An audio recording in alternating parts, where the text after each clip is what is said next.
Hello बच्चों, आज हम फिर से एक नया पार्ट जो हमने बीच में छोड़ा था, वन और वन्य जीव संसाधन, ये वाला टॉपिक लेकर उपस्थित हैं।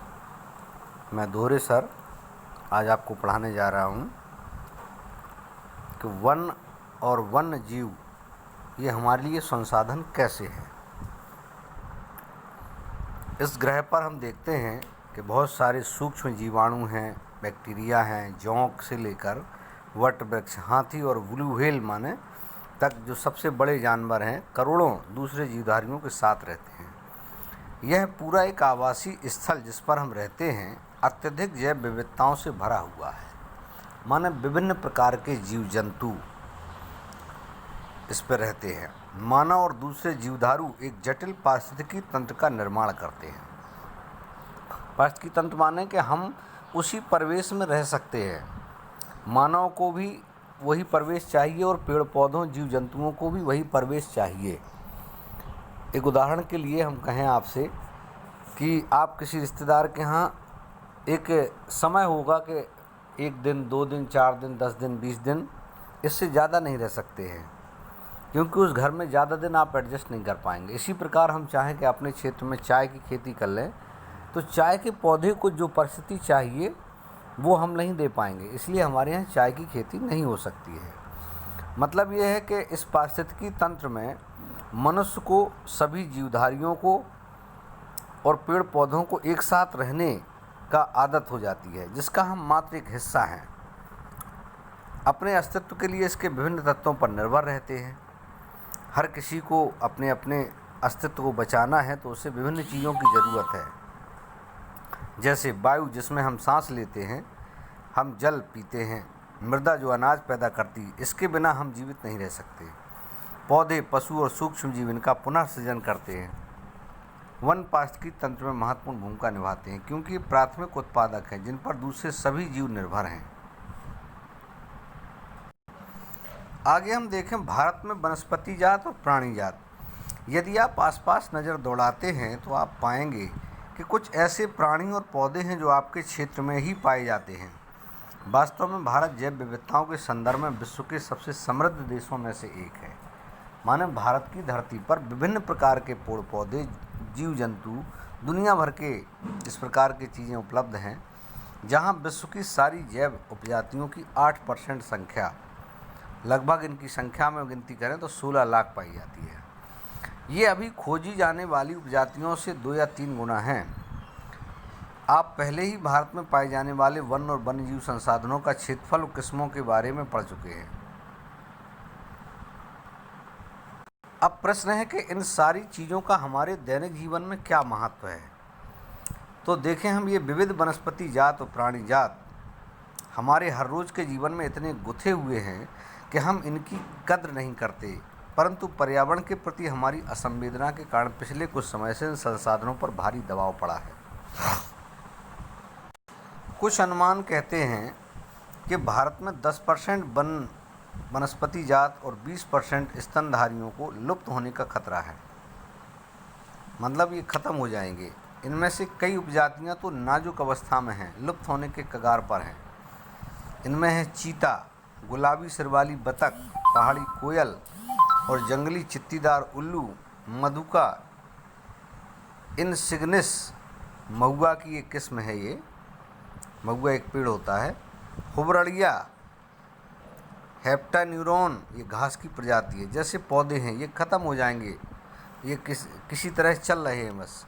वास्तव में कोई भी नहीं बता सकता कि अब तक कितनी प्रजातियां लुप्त हो चुकी हैं। आज हमारा ध्यान अधिक बड़े और दिखाई देने वाले प्राणियों और पौधों के लुप्त होने पर अधिक केंद्रित है, परंतु छोटे प्राणी जैसे कीट और पौधे भी महत्वपूर्ण होते हैं।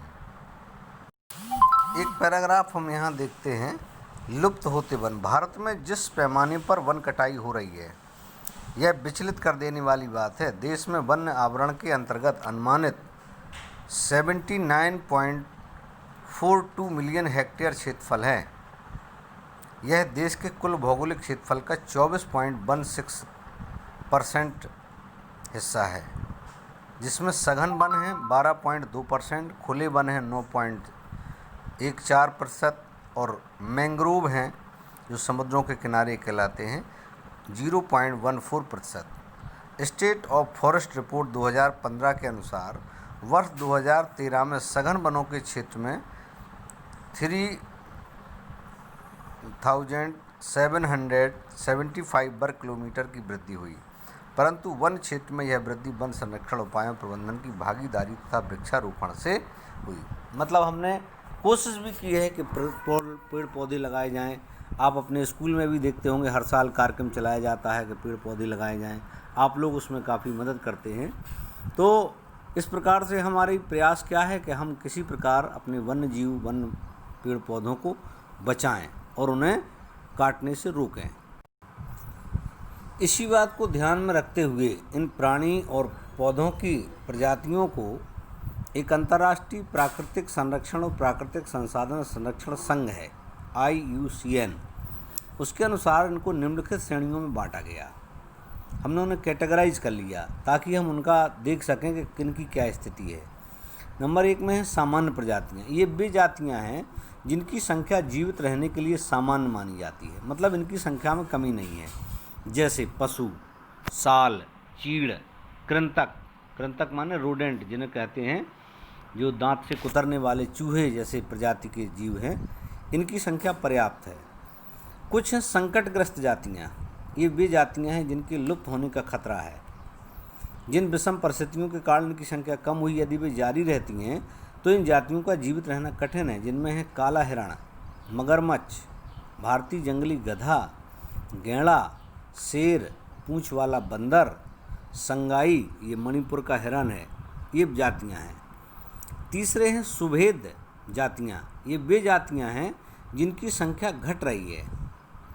यदि इनकी संख्या पर विपरीत प्रभाव डालने वाली परिस्थितियाँ नहीं बदली जाती और इनकी संख्या घटती रहती तो एक संकटग्रस्त जातियों की श्रेणी में आ जाएगी, जिनमें है नीली भेड़, एशियाई हाथी, गंगा नदी की डॉल्फिन।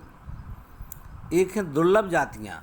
इन जातियों की संख्या बहुत कम या सुभेद है और यदि इनको प्रभावित करने वाली विषम परिस्थितियाँ नहीं परिवर्तित होती तो संकटग्रस्त जातियों की श्रेणी में आ जाएंगी। ये भी स्थानिक जातियाँ, प्राकृतिक या भौगोलिक सीमाओं से अलग विशेष क्षेत्र में पाई जाने वाली जातियाँ, जैसे अंडमान में टील नाम का एक पक्षी पाया जाता है, निकोबारी कबूतर, अंडमानी जंगली सूअर, ये सिर्फ वहीं पाया जाता है। तो ऐसे भी हैं, इनको अगर नहीं बचाया गया तो ये आने वाले समय में ख़त्म हो जाए। अरुणाचल के मिथुन इन जातियों के उदाहरण हैं। अब वे हैं लुप्त जातियाँ। ये वे जातियाँ हैं जिनकी रहने के आवासों में खोज करने पर अनुपस्थित पाई गई। ये उपजातियाँ स्थानीय क्षेत्र, प्रदेश, देश, महाद्वीप या पूरी पृथ्वी से ही लुप्त हो गई हैं। ऐसी उपजातियों में है एशियाई चीता, गुलाबी सिर वाली बतख। तो आज हमने इनका वर्गीकरण किया। आज इतना ही, कल आपको और बताएंगे।